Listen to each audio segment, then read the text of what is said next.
Good morning, everybody. My name is Corey Rosen, and you're listening to the Story Podcast. Today, I have on a super awesome guest, Mr. Matt Wheeler. Matt Wheeler is a Lancaster County, PA-based troubadour, poet with a guitar, and a stage banter conversationalist.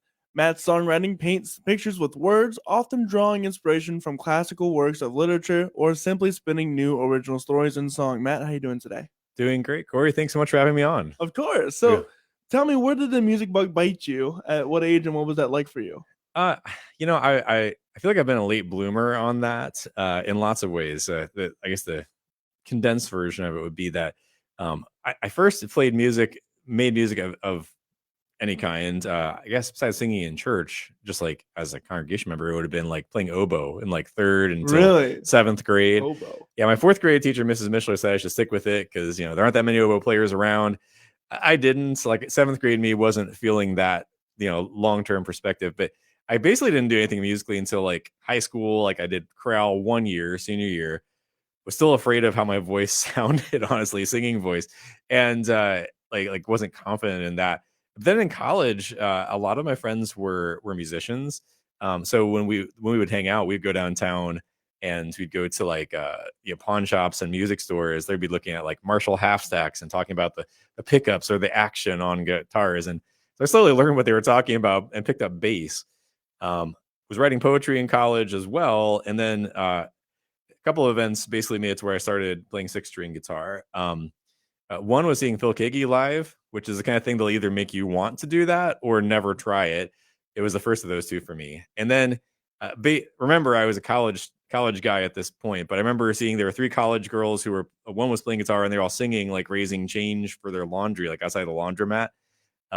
And they're playing the Oasis song Wonderwall specifically. I remember, and I just remember thinking like I could do that and put it together. And so so near the end of college when I was student teaching, I'd come home and I would either imitate songs that getting guitar tab, because back in the Stone Age we at least still had that.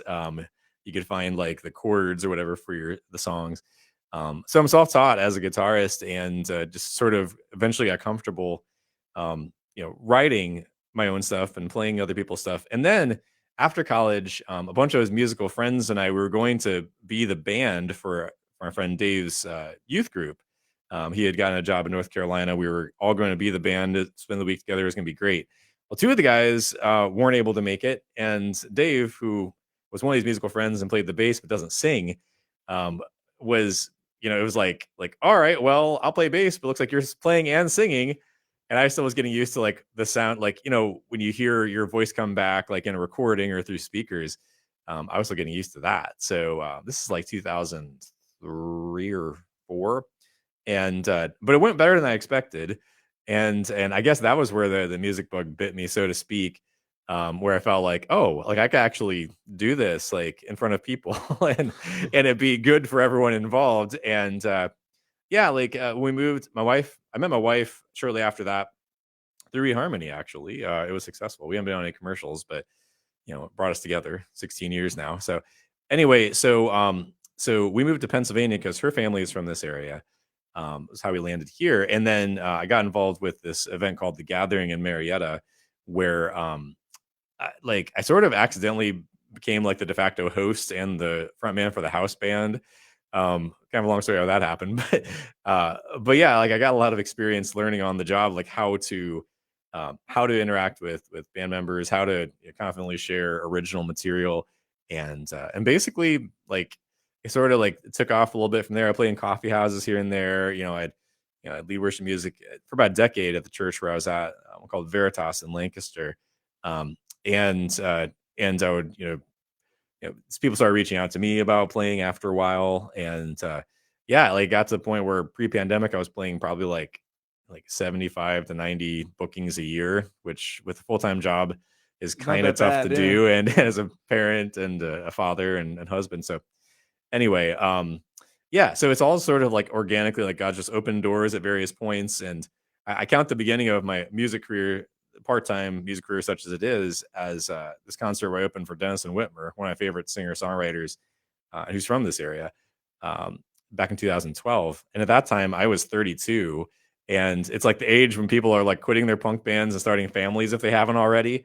But I like that, like I already had like a stable family situation, become a dad, and our son was a few years old by that point, and yeah, like it just of those musical friends in college, I was probably the least likely that someone would have been like, oh, he's going to be, interviewed for a podcast Right, right. all these years later, or like people, hiring him to play or to lead worship music or what have you. So it's been an interesting journey that like if you told me when I was like your age that I was going to be doing it, I would be a little surprised. But so often that's the way that God leads us.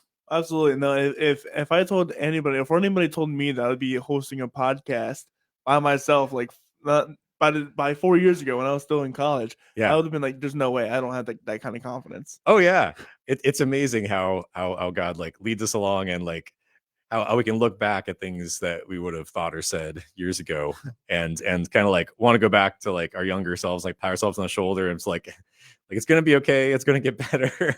You're gonna do some cool stuff you don't even know about right now. Right. So tell me a little bit about your songwriting process because it's kind of unique as opposed to all the others that I've interviewed. hmm Yeah. So, I mean, I write lots of different kinds of songs, but I gather you're probably talking about specifically like where I write based off classic works of Yes. literature. Yeah. So like with my, I mean, I have a pretty busy life as due to some factors I mentioned before. Like lots of good responsibilities, but like so just waiting until like inspiration strikes or like a fully formed song just like falls on me from the heavens like is kind of hard to count on. So I find it really helps to have something specific to write about. And like if you go back to my work with Matt Wheeler and Vintage Heart, so over the last 8 or 10 years, a lot of that is you know, there aren't that many of those classic lit based songs in there, but there are some. There are two based on Les Mis, and one of them is based on the Old Man and the Sea. So I find that like taking a timeless story, because I like to read the books they make you read in high school and college, or like in the case of the Wonder of It All album books, like that those songs are based on. A lot of them are ones you read as a kid, like The Horse and His Boy from the Chronicles of Narnia or The Hobbit. And a lot of those are ones I didn't read when I was a kid. I came to them as an adult, and so appreciate them on a different level. But um, I find that like so it's really easy when you're writing to have this inner critic, where, and it's also like, how vulnerable do I want to be? Like, how much of my own story do I want to tell? I find that like putting yourself in the place of someone in a story, or like retelling that story, like you end up investing a lot of yourself in that, and yourself shines through. But it's kind of an interesting literary device to be able to like kind of filter it through that. And plus, so generally speaking, I think the songs I've written that are based on like The Horse and His Boy or Les Mis or other things, like they stand up as songs in themselves, even if you have no idea about the stories behind them. But that they're basically they're even better. Like they have a deeper meaning if you know the stories. Like if you read The Horse and His Boy and you hear Aravis, like you can like picture scenes in your head, and like that's great. Or it might encourage you to want to read it too. But I've just found it to be like when I was about to record Wonder of It All, I talked to the producer Chris Hoisington from Brothers McClurg about what the next project might be like, and from our conversations, he basically gleaned like it sounds like the writing based on stories is like something you've done enough. Like, what if we do a whole album where it's just that, and then like you like to interact with audiences, so why don't we do like these audio essay kind of pieces that go between those. Plus, they weren't going to charge me for recording the audio essay parts, so it made a 5-track album into a 10 or 11-track album. I had a poem too. So the process, as far as what it actually looks like when I'm writing one of these, is usually I'll read, or usually it's reread whatever book it is I'm basing a piece on, and I'll take some notes as I'm reading it, just like note out like some phrases that really stand out, maybe page numbers I can refer back, and like oftentimes I'll have like some voice memos that I've recorded on my phone, just like going around the house or in the car, and like a tune comes to mind. So I'll kind of like maybe I'll sit down with a guitar if I'm in the car or something. I might just like hit voice memo and just like hum it. But then like then when it's time to begin writing on the song, like I'll put those pieces together and I have something to work with. Rather than just sitting and just hoping that something happens.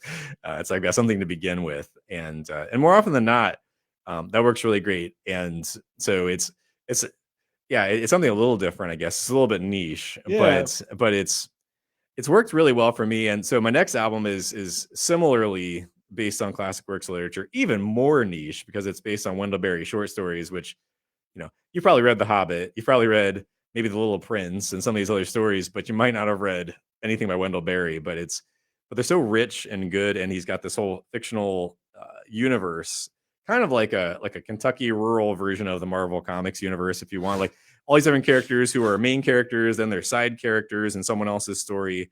Over the years, you see them young, you see them old. So yeah, like I personally love those. And so, but again, it's something that I hope that the songs stand alone on. Like, even if you don't know the stories, you can just hear that 3 or 4 minutes of song, and it's something meaningful as well. So yeah, I've kind of come by it. It's not like I sat down when I first started songwriting being like, this is what I'm going to do. It's more like I tried lots of stuff, and this is one of the approaches that just seems to work really well for me. So that's how I wound up doing what I do. You'd be great at writing musicals. Yeah. Well, I haven't tried my hand at that. I know a couple of folks who have. Obviously, there's a musical theater program here Yes. too.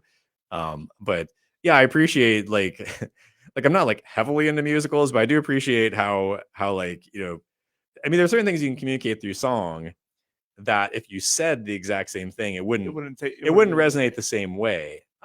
Certainly there's lots of places that I've like venues and things that I've played where I conclude a lot of my shows with Prayer of St. Francis.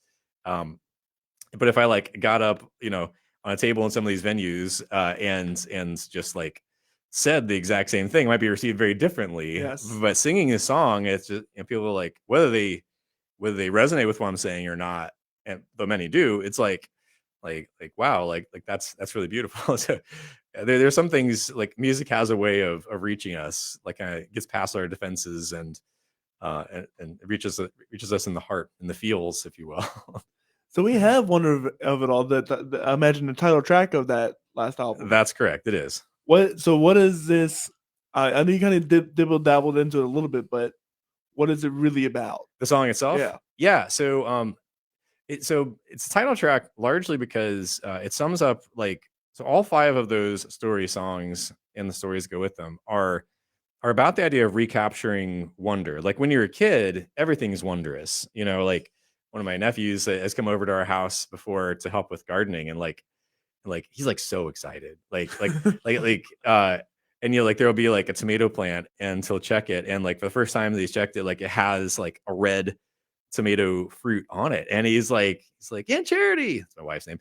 There's a tomato growing here, like it's like, yeah, that is pretty amazing.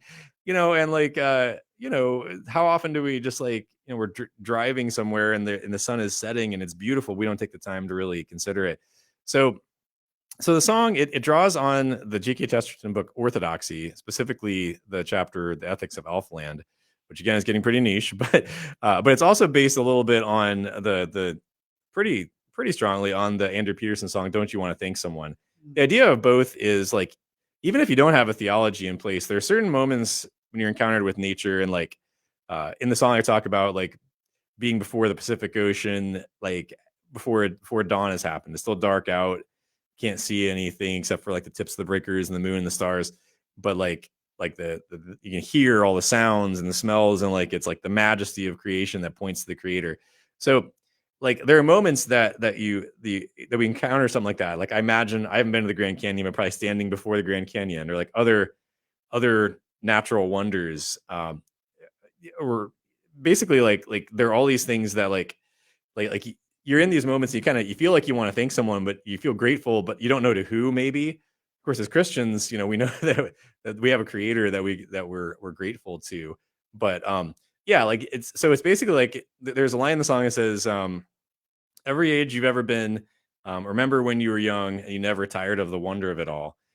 So it's contemplating, the first verse is contemplating like sunrise and like the world coming back to life. Like there's this line that might have been from Rich Mullins. I haven't been able to find the source material, but someone said like there's something about the morning that wakes the God who never sleeps. And so I referenced that line in the first verse. Second verse, I'm talking about that time, which was real in California in 2010. My wife and I visited there. and we hadn't seen the ocean, and stopped on the way to the airport while it was still dark, and ankle deep in the Pacific. I'm like, whoa, this is amazing, and God, thank you for this. So it's kind of getting at all of those things, and just encouraging us to kind of like a stop and smell the roses kind of idea. But Yeah, it's right. but it's like, but there's so many, like, there's so much wonder in the mundane if we'll just appreciate it. I think of Leslie Bustard, who I know just recently passed away, but she wrote some beautiful poetry about, like, that was mostly, like, a lot of it was nature poetry based on things in her backyard. Like that, like, a backyard doesn't sound that exciting, but like when you really stop and you're considering, some of the things going on there, or just like appreciating how the light is coming in through the window, and like falling on, on your face. So, like, it's, yeah, like there's lots to have wonder about if you'll actually stop and consider it. Well, with that said, this is Wonder of It All by Matt Wheeler.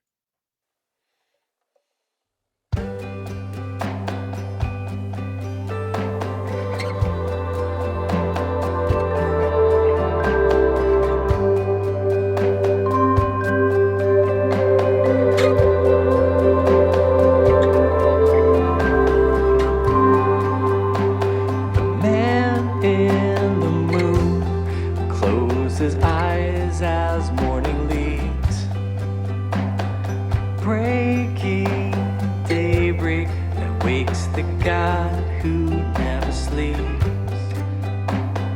Poetry breathing bright verses that stream down from above. The warm sunlight laughs, and all you want to do is thank someone.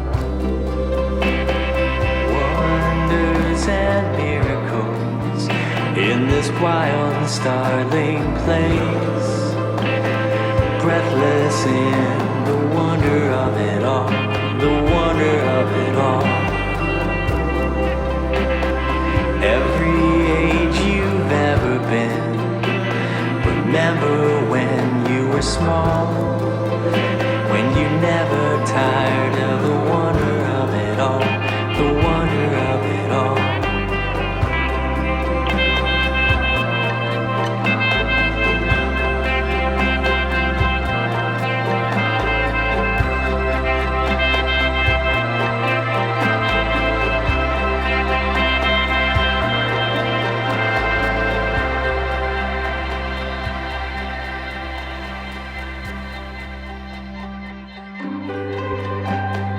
Dark and stained glass sky, the spirit glides on Pacific deep.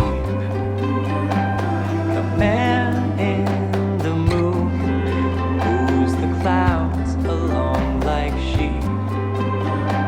So small before black ocean breakers awake before the dawn. I breathe these miracles and wonders, and all I want to do is thank someone. Wonders and miracles in this wild and startling place, breathless in the wonder of it all, the wonder of it all. Every age you've ever been, remember when you were small, when you never tired of the wonder of it all, the wonder of it all.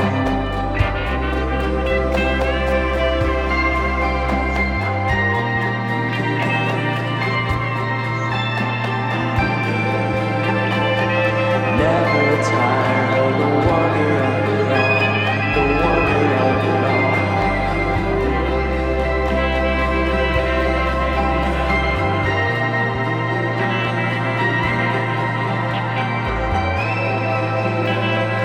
Never tired of the wonder of it all, the wonder of it all.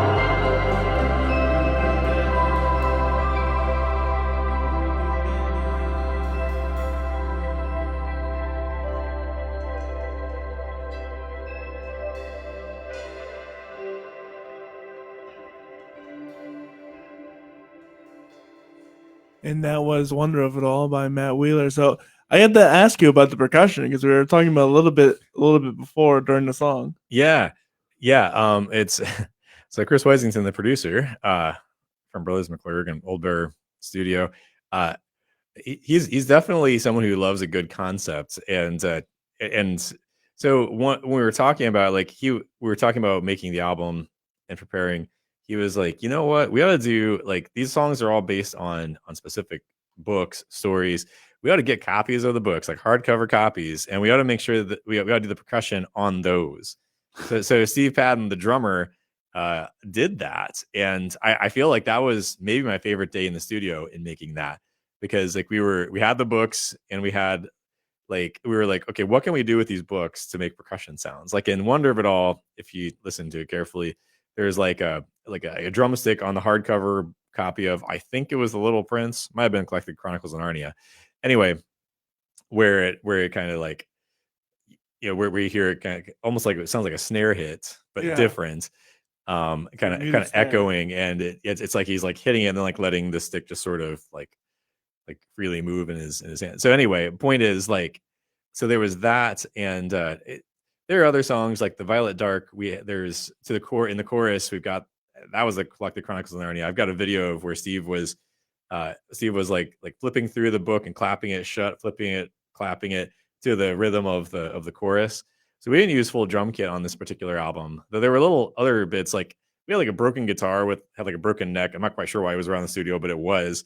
And so we had one of the books, and we're like kind of like scraping the hardcover book against that. I think we even did like some whistling through some of the lyric sheets. Like, yeah, it was just like we're like looking at the things we had. It's like, what can we do with these to make some kind of interesting musical sound that will complement this? So that's one of those kind of an Easter egg to kind of go along with like, basically, if you're listening to it, it's like, you hear it and just, that's cool. But like you listen more closely and you hear what I just said about, oh, that's on books.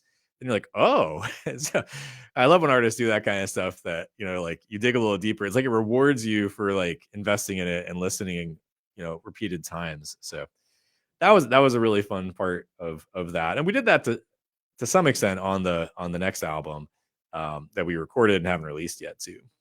So are you working on as a band or more of a solo project right now? Yeah, so Matt Wheeler and Vintage Heart, I should back up a second and say it's an orchestral folk band. It's me, and then Caleb Brown on vocals and violin, and Andrew Berg on cello, and Sean Vago on drums. And so we, for, I don't know, 5 or 7 years pre-pandemic, we would pretty regularly gig all together. But even before, like, I think last time we played all 4 of us together was in 2019. So it wasn't even because of the pandemic necessarily. Like Caleb and his wife, they had twins, then a third child, and then they moved to Georgia. So that makes it a little harder to all play together. So Wonder of It All, I made like, that's like, it's billed as a solo project. Like if you look on, for streaming sites, you'll find both Matt Wheeler and Vintage Heart.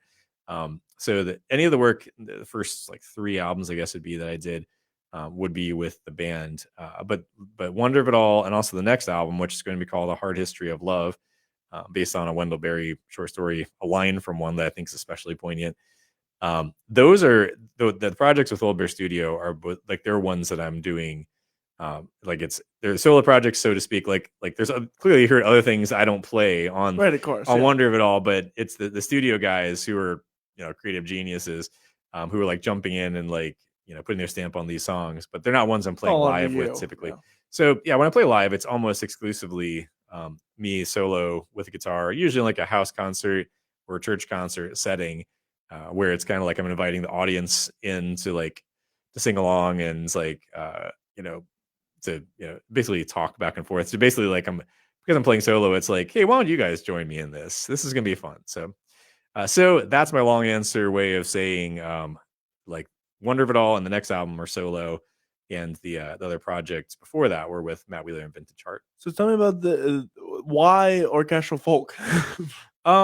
Yeah, so I mentioned that Dennis and Whitmer gig that I played some time ago, in 2012, and like for that particular one, I don't remember exactly why, but so my friend Andrew, who plays cello and we were at the same church at the time too, when we would play coffee houses and things, he would join me occasionally when he could. But I was thinking he would join me for that gig, just an opening set. But then I was trying to think of, okay, so is there someone who could play violin too? Because I mean, I really like strings, I guess is the short answer. Like that's, but like where it started, why we started doing that as a band is, I thought of asking my friend Taylor Brandt if he could do it, but I think if I remember correctly, it was his wife's birthday that day. Totally understandable reason to not play. And so I reached out to someone I had met at that event called The Gathering, where we had an open mic part. He played there like twice. So we were Facebook friends, but didn't really know each other. But when the three of us, Andrew and Caleb and I, got together, and it was like the guitar and the violin and cello to practice for that gig, like it felt like, whoa, I think we have something here. And the two strings guys really hit it off, and we're all good friends to this day. But yeah, it just felt like something that made sense. And adding the drums, like Sean is someone who I also went to church with, and he frequently would join me. So Matt Wheeler and Vintage Heart for a while was like Matt Wheeler and friends, basically. Right. Like that's when I played at Chestnut Hill Cafe one time downtown. I wound up I was just billed as Matt Wheeler, but then like it was me and three other people, so they put Matt Wheeler and friends on the marquee, the little chalkboard thing they have there. And so I was like, we need a band name. So I put it to an online vote, and I had a bunch of different ideas, but Matt Wheeler and Vintage Heart's the one that won. And it wasn't too long after that. Oh, Matt Wheeler and the Spokes was actually tied for the same number of votes, but I cast my own ballot in favor of Matt Wheeler and Vintage Heart, named after one of my songs. But Matt Wheeler and the Spokes could be a band name I can still use at some point. Right. It's kind of fun. But yeah, so like, but it solidified into a more regular lineup because like those are the guys who were able to join me more regularly. I wanted the strings sound, and so for some years that was like the core band lineup. So I mean, I really enjoy strings, on this next album. Wonderwell doesn't have so much by way of strings, but the next album has quite a bit of violin on it, which I love. So yeah, I knew people who could do it, and you did it. and we were available, and I liked it, and I thought that it worked really well. So earlier projects, early recordings, especially the Matt Wheeler and Vintage Heart self-titled album 2017 with a lion on the cover. You can hear the full sound with that. Well, and we have one of your songs from that era too, Avaris, which you mentioned was a part of a book as well. Well, so Aravis is actually also from Wonder of It All. So that's okay. So Aravis, that's the name of one of the human main characters of The Horse and His Boy. So I'm trying to think. I played that with Andrew Berg on cello, so it kind of still works what you're saying. But yeah. So that one is that's one of the songs where, like, unlike Wonder of It All, like I'm pretty directly telling like sort of a summary of like the whole story. Like it's supposed to be sort of an epilogue. It's like the two main human characters looking back on their adventures together when they were younger, during like the adventures during the course of The Horse and His Boy. So yeah, that's one that is a semi-recent song. It's apparently a Viennese waltz. I knew it was in 3/4, but like someone told me at one of my gigs, like I think it was after a church concert, someone was like, oh, so like that's technically a Viennese waltz, I guess, the way that I, the tempo or the way that I picked it. So it's like, if anyone wants to like Viennese waltz to that one, they totally can. But yeah, it's a love song. It's about like long lasting, enduring love. Like when I write love songs, they tend not to be like a pop bubblegum type of songs or like Taylor Swift breakup songs. Like it's more about, because I started music after I was already in a good committed marital relationship. Like I kind of don't relate to, like, there was a time when I was listening to Dashboard Confessional and all the heartbreak stuff was like that I totally resonated, but not these days. So yeah, so I write a little more of like the aspects of love that I know. I guess everyone to some extent writes what they know, but that's a way that I do that. So anyway, so that's a little bit about Aravis. Let's take a listen to it. Sure.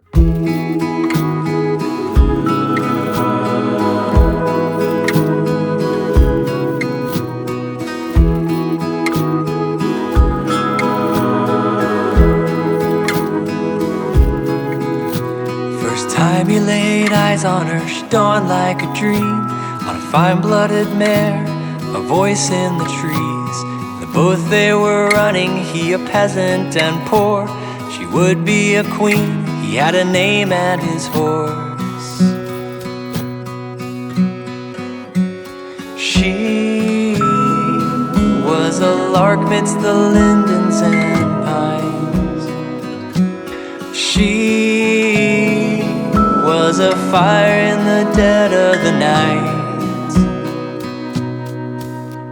I won't let us die on the vine. No, I won't let us run out of time. No, I can't get you out of my mind. Oh, we've come so far. Oh, love, don't lose heart. Remember those days we were so young and so brave.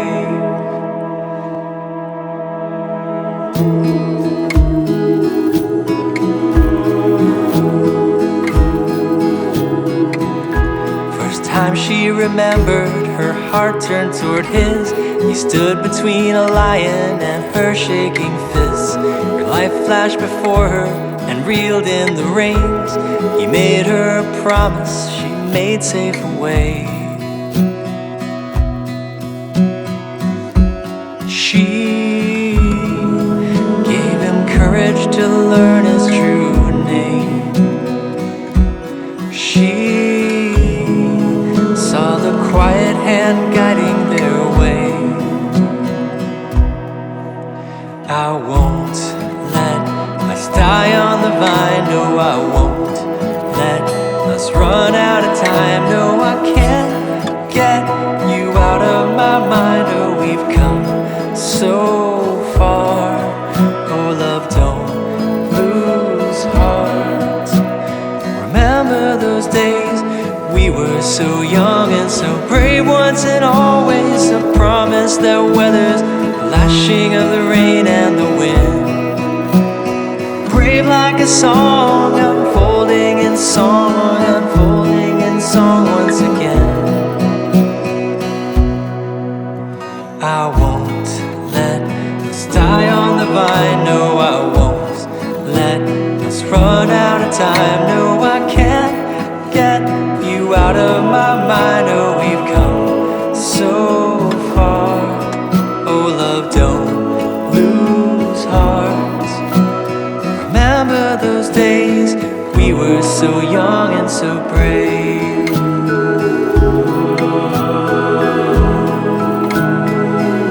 So young and so brave.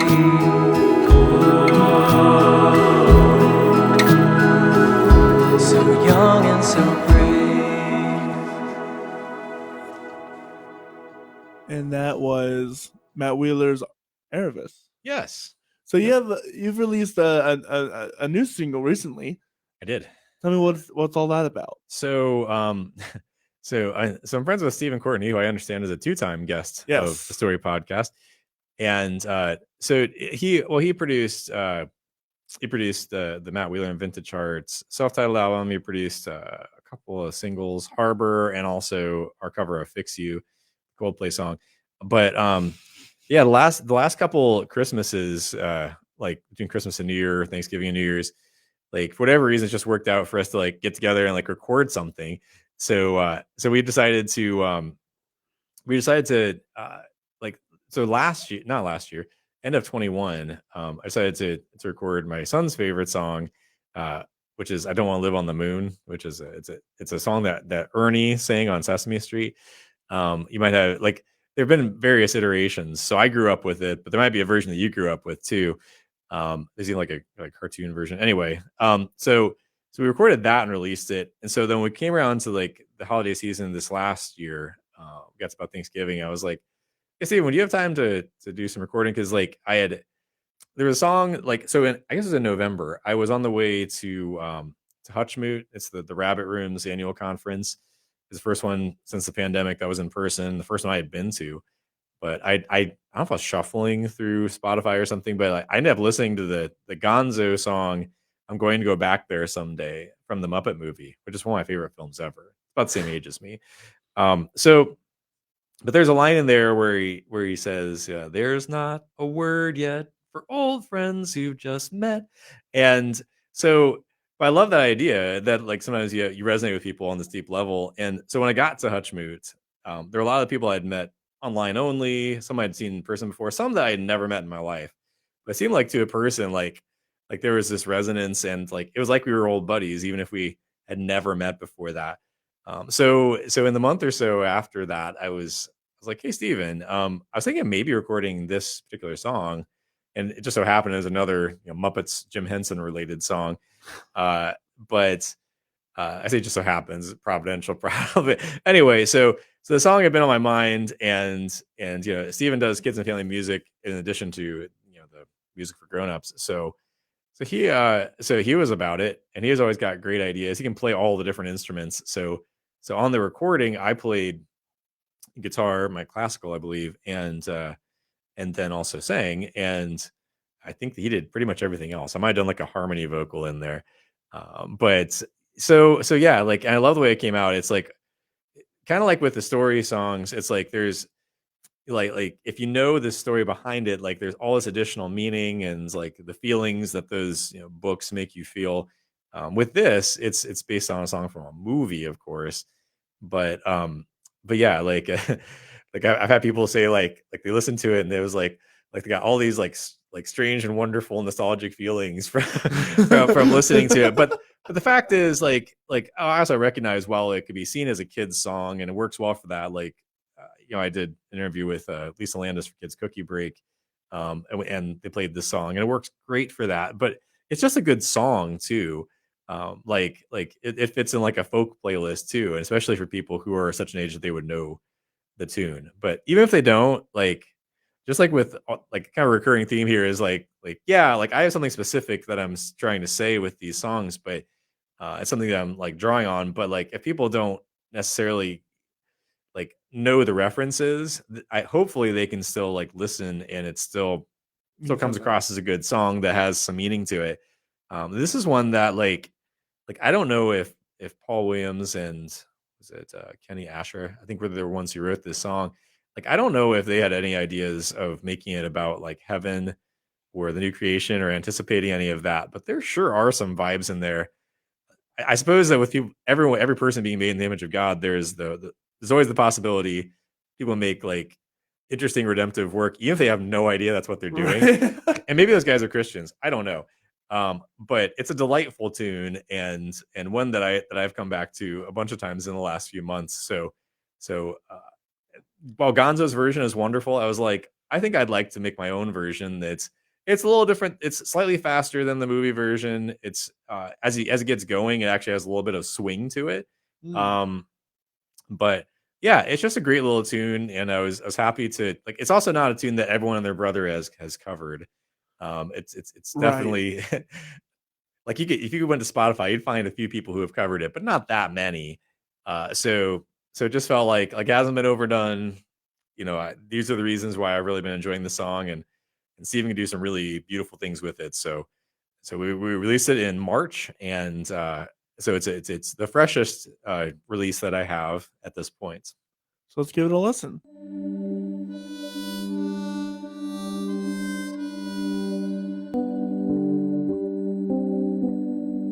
This looks familiar, vaguely familiar, almost unreal yet.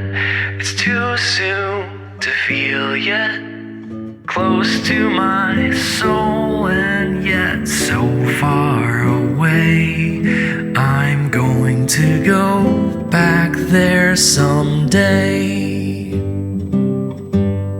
Sun rises, night falls, sometimes the sky calls. Is that a song there? And do I belong there? I've never been there, but I know the way. I'm going to go back there someday. Come and go with me, it's more fun to share. We'll both be completely at home in midair. We're flying, not walking on featherless wings. We can hold on to love like invisible strings.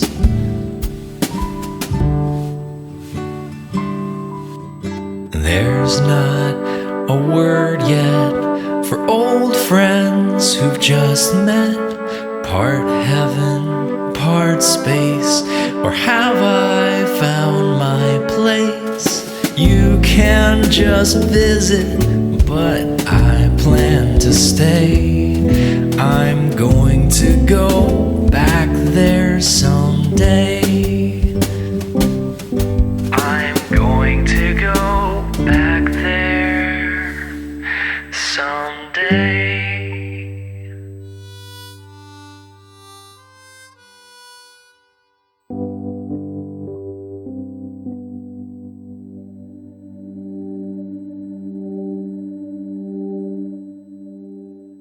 And that was Matt Wheeler's rendition of "I'm Going to Go There Someday." Yeah, going to go back there someday. It's such a good tune. Good to hear it again. So, Tell me a little bit about we're going to go into a time of questions I like to ask all of my guests. So, what is one of the most influential advice that you have ever heard given to you? Man, I feel like there's lots of things. One of them that sticks with me that I've repeated many times was from the Decemberists lead singer Colin Malloy.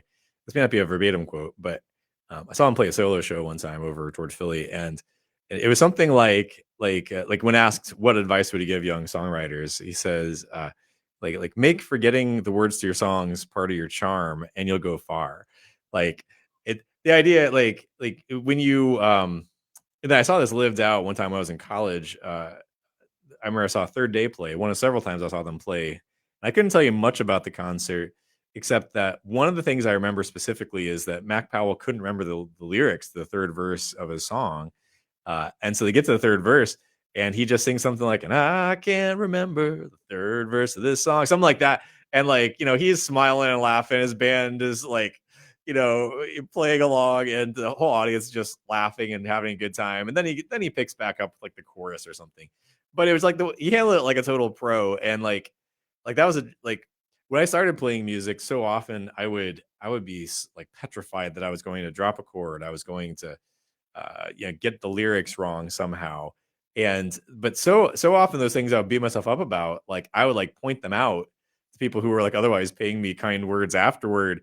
And they would be like, "Oh, I didn't even notice that." So you realize, like, just keep rolling. The show must go on. Yeah. And it's like most of those things, like people aren't going to notice all of those really fine details unless it's an egregious mess up. But if that, then you just handle it like Mac Powell and just like laugh it off, like, "Oh, but because an audience tends to react the same way that you do. Yeah, they mirror. If you're like flustered and you're nervous, like they're gonna like kind of feel nervous for you. But if you kind of roll right through it and it's like no big deal, or you just make a joke of it, if it's something that was noticeable, like that's like that diffuses so much of the nervousness. So it's just so much better. And yeah, so that definitely that's one piece that comes to mind off the top of my head. So as a musical artist, what is one thing you have yet to do that you want to do still? Oh wow. Well, let's see. I mean, I feel like there are like some like music gig booking stuff that I'd like to do. I know years ago I had said like I like to play the NPR Tiny Desk concert. Like I've been in the contest before, and I don't know, like that would still be cool. If they called, I would go. But playing as part of the local show for the Rabbit Room, it's like the songwriter round they do several times a year, would be amazing, and maybe could happen at some point. It feels like not way out there as far as a goal. Yeah, I mean, I don't know that I have like a lot of I feel like it's like a step by step, like so much of what's unfolded already. It's not like 10 years ago I had this specific plan. Now I'm just checking the boxes off. It's more like I take the next step as God's leading me, and then like a door opens that I didn't even know was there, like as though it's a secret passageway. One of those opened up recently was like I didn't have designs on being like a kids and family musician, but like it's worked out to do an artist residency now 3 years in a row at Donegal Primary School, and being this character that I've made called Mr. Matt. He always wears the exact same outfit and plays and does these musical parts called Music Mondays with Mr. Matt. So like that's something I never saw coming, but it came out of the pandemic. Actually, it was virtual at first, and so that's sort of my way of avoiding directly answering that question. Because yeah, I mean, well, I guess I did mention a few things, but like there, I'm sure that like I feel like some of the cool stuff. Like if you ask me again in like 10 years from now, like what are some things that was really cool? Like in 2023, maybe I don't know about those things yet. So yeah, being on the local show would be great. Playing even more house concerts, which I love, and are right in my wheelhouse, would be great. Those feel like attainable potential goals, like could happen. But yeah, as far as like bigger stuff, like I don't know. And there's a lot of room with a music career between being like playing songs just in your own house and being like a household name.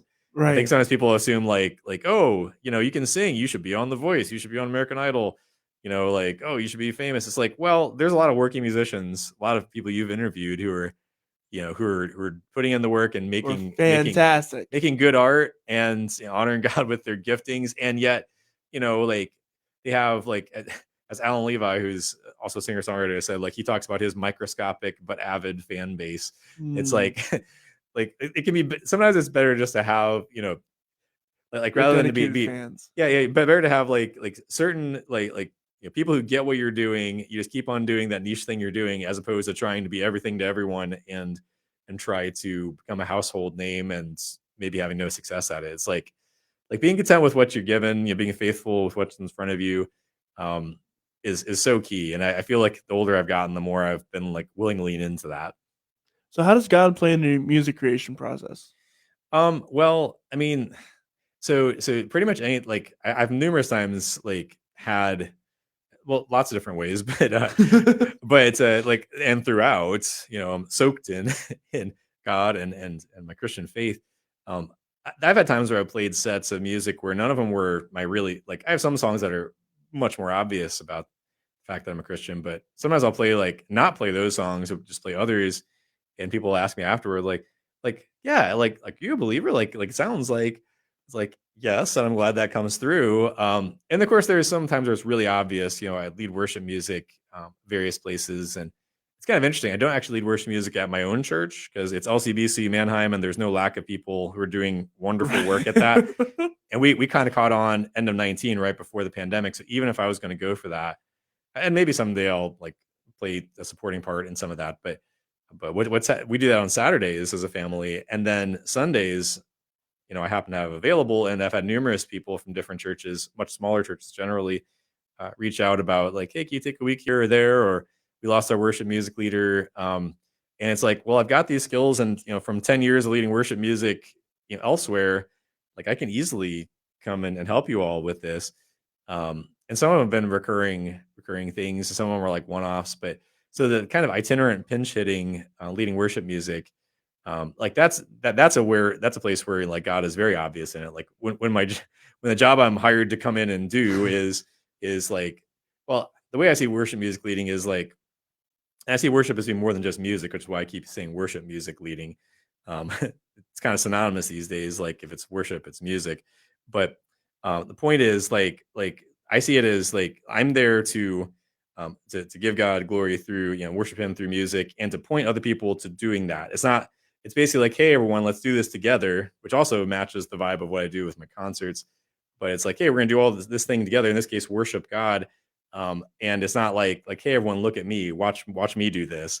It's intended to be like hey, we're all in this together. I've chosen the songs, and I'm kind of giving the cues what we're doing, but we're doing this together.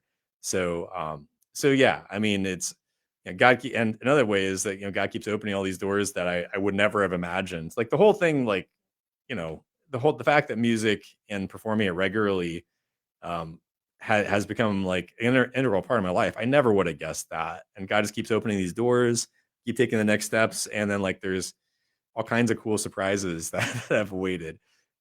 So much of it's just being willing to follow God's leading, and so it's continuing to try to recognize where He's leading is a big part. So you mentioned that worship isn't just music. What is worship to you? So Matt Redman in the song The Heart of Worship says, "I'll bring you more than a song, for a song in itself is not what you have required." Like, it's so much of it, like worship, it like music and worship, like there's a reason why it's gotten to be synonymous, because that's a powerful way of aligning ourselves and centering ourselves before God. And I wholeheartedly am for that. I've written a number of worship songs myself, but um like it's an entire lifestyle. Like when Jesus says follow me, he's talking about like come follow, do what I do. That's why the disciples were by his side for 3 years. And like it's like they're being apprenticed. It's like the things that God does, the way that Jesus interacts with people. Like, I'm not saying like all every day I'm like healing lepers or lame people, but like the love that he showed to people, and as Christians, he's living through us. And so that should be evident. So yeah, like there are lots of expressions, but like being kind to your neighbor is a really important way. Helping people who are needy.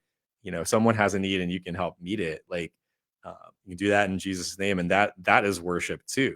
I mean, and so is hearing the word in church. So is being a good friend. So is leading worship music from a stage. I mean, that's all part of it. So I just feel like confining worship to just being music is just too narrow of a definition.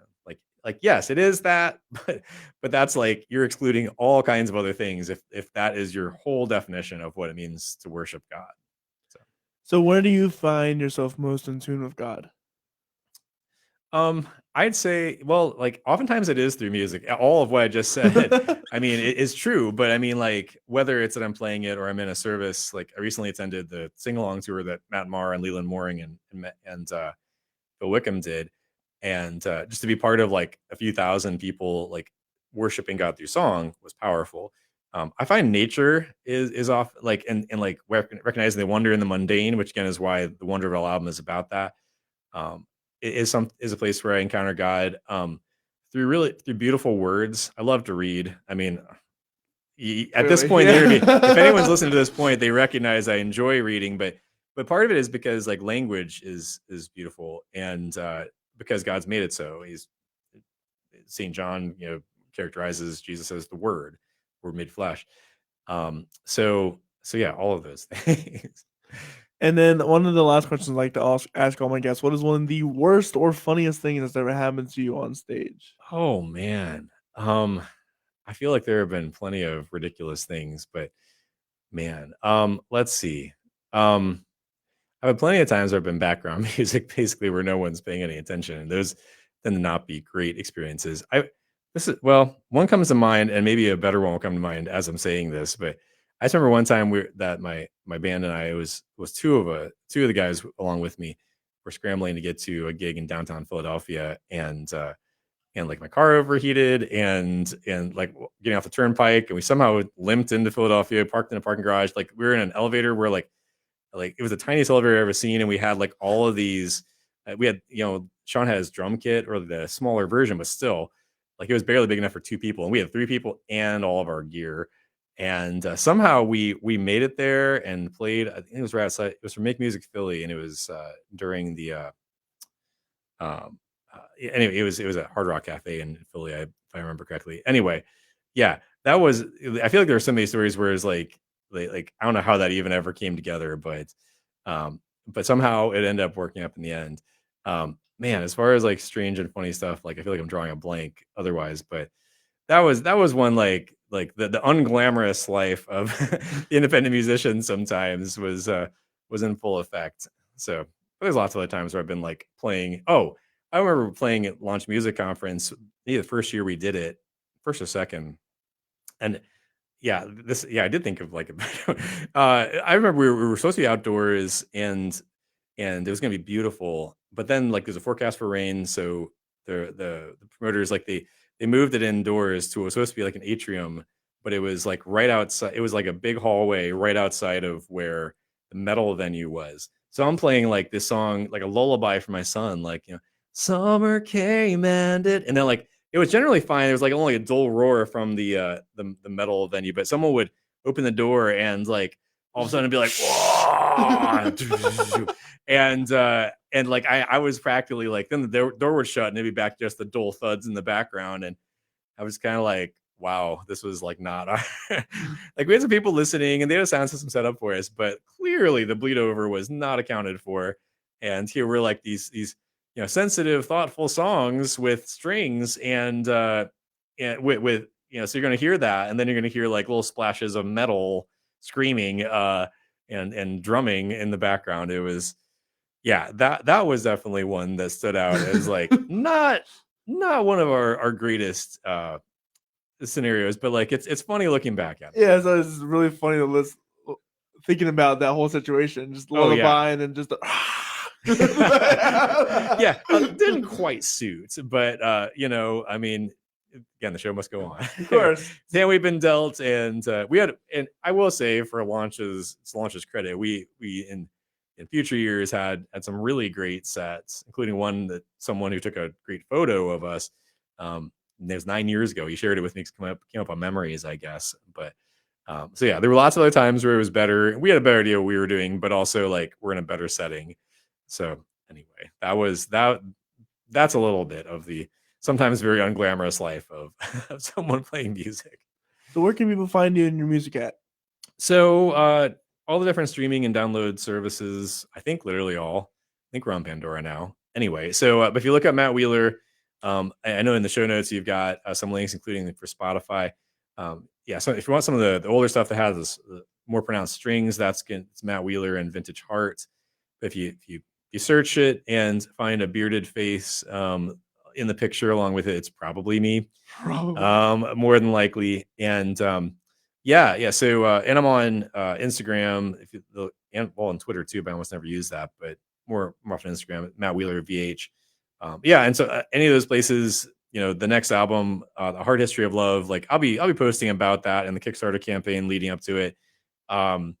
So yeah, people can follow along. I'm friendly, so they're welcome to do so.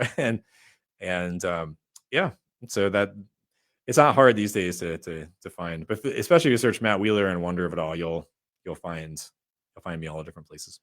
Well, my name is Corey Rosen. This has been the Story Podcast. You can find me at CoreyRosenProductions.com. We have a great week ahead of us. This first Monday of May 1st, that is, will be our first ever singer-songwriter session. I don't know if I've told you about this. I don't think so. So what I'm doing is I'm getting 3 or 4 other musicians in the studio, and the challenge is to write a song within an hour. Oh, wow. Yeah. So I've got a lot of people, including Stephen Courtney, also interested in this. Yeah. And it's going to be a really great challenge. And we have that day Anthony Pericini, Liam Galliano, and Ronnie Schenk together. There are 2 instrumentalists and a vocalist, and we're going to see what we can come up with out of that. And I'm really excited for some of the future ones. We have 2 metal artists and a spoken word artist, and we're going to see what comes out of that. Why not? Why not? It's just a great opportunity for us to collaborate and to work on something together as a community, because there's not a shortage of talent in this area. Yeah, that's very true. This Tuesday we have Chris Strayer from Stray coming in to talk about he's the guy who set up this, and he sets up a lot of everything around in this area. So I'm really excited to talk to him and his company and how he got started on all of that. This Friday, next Friday that is, we have Mariah Corley coming on the show. She's a classical pianist and composer from the area, and I'm really excited to talk to her and all the things that she's got going on. And then that next Saturday, we have a rapper from the Harrisburg scene coming over, Lodi Lodi. And then our second singer-songwriter studio event at 4 o'clock. So I'm really excited to share both of those with you guys. With all that said, I hope you guys have a wonderful rest of your day, and we will see you guys later. Bye.